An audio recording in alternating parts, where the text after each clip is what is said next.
When I was a child, I used to write stories, plays, and even act out scenes with figurines to non-existent audiences and stuffed animals. The topics of my stories often mirrored what I saw on the news and television. Trauma, fear, and loss crept their way into my plots, even as early as age 6. I simply absorbed the information I consumed. And as I grew older and language became a pivotal aspect of my life in school, I found myself writing the cliches I heard, words that sounded good, stories I only told because I wanted to share them with others. The words were there, but they lacked the backbone, the intention. And ever since I could remember, I wanted to make a difference. But what did that even mean? What's a story without an intentional humanistic purpose? How do we communicate using language to catapult us towards change?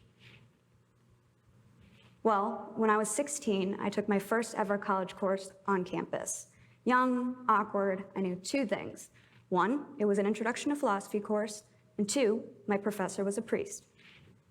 It turns out that Father was not only incredibly eccentric, but also known as one of the most difficult professors on campus, which said a lot considering the syllabus didn't even have a textbook. First day arrives, formalities, introductions, and then this. He simply stated that he could not find a textbook that fit his definition of introduction to philosophy, so he wrote his own. I mean, what? Which brings me to my first point.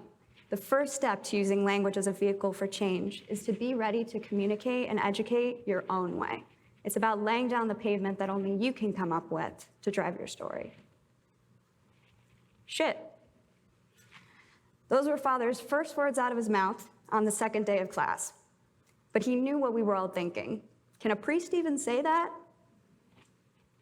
Of course he can say that. The purpose for his profanity was to prove a point. Without context, purpose, no basis for reality, it's just a dumb word. Language, how we communicate, that's the heart of philosophy. Or at least that's how I remember it. We have this preconceived assumption that language is synonymous with words. Language, by definition, is a structured way of communicating, using speech, writing, and even gesture. It embodies nearly every aspect of how we communicate with those around us. And in a society where I feel like is the prelude to most sentences, we lose the call to action. We lose the purpose. To feel is to simply be aware. These loose phrases and empty conversations make way for what I like to call jello change. Just like feelings, these sentences are not firm.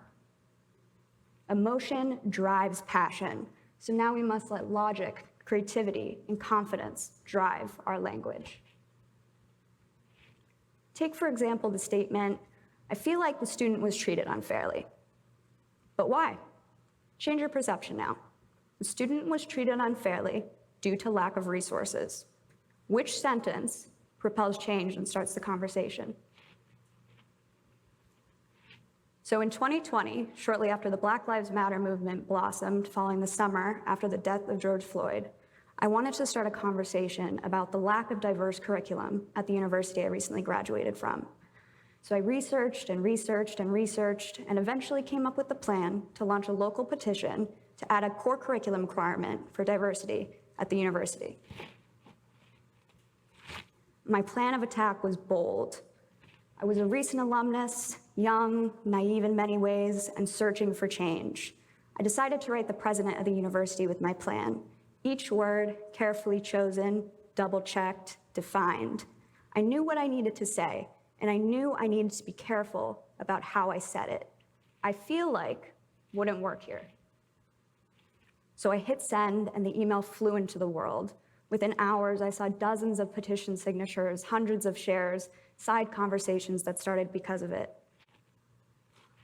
And eventually, after being connected to the core curriculum committee at the university, I was able to further the conversation and initiate not only thought, but catapult social change.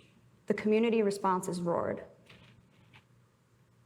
I went in wanting a conversation, but through the power of language, I initiated change. So where do you begin? Well, when I was an advocate working at my local domestic and sexual violence resource center, I quickly realized the impact of language on advocacy. As a program, or as an advocate, one of the things we want to do when working with a program participant is let them drive the bus. We want to empower them, guide them, not take control. So now it's your turn to drive the bus and pave your own path to using language to advocate for change. Be unconventional. Just as my professor wrote his own textbook, the book won't always be written. The story might not have ever been told. Be unconventional in the ways you explain and express yourself, in the ways you examine situations and look for more unique and creative opportunities to find your story. One memory that comes to mind is when I had to respond to the statement with a program participant who said, "I'm broken." What could I say to get her to see that that wasn't the case? So I painted a picture. I said, picture a mug. When it falls, it breaks, but a mug is a finished product. Now picture clay. When clay falls, it molds to its surroundings. It changes shape, but it doesn't break. You are not a finished product. Sometimes you have to be unconventional to show or tell your story. Be unyielding. Be firm in your language and avoid falling victim to Jell-O change. Avoiding the "I feel likes" can be difficult, especially when you're in a situation where your story must be powerful. But as an advocate, one of the things we always learned is putting our emotions aside for the benefit of the population we're working with. So next time you go to advocate for a story, try replacing "I feel like" with "I think" or "I know," and see if it still makes sense. Lastly, be you. The little, young, cliche girl that told cliche stories grew up. And I grew up to spread awareness, to start difficult conversations, to open opportunities, and to use my voice to communicate better here today with you. And as stereotypical as being yourself may sound, no one else can speak better for you than yourself. So pave your own path, communicate with intention, initiate the conversations, and perceive the world through your own eyes. Our differences allow us to think differently. Now it's your turn to use language to advocate for your story. Thank you.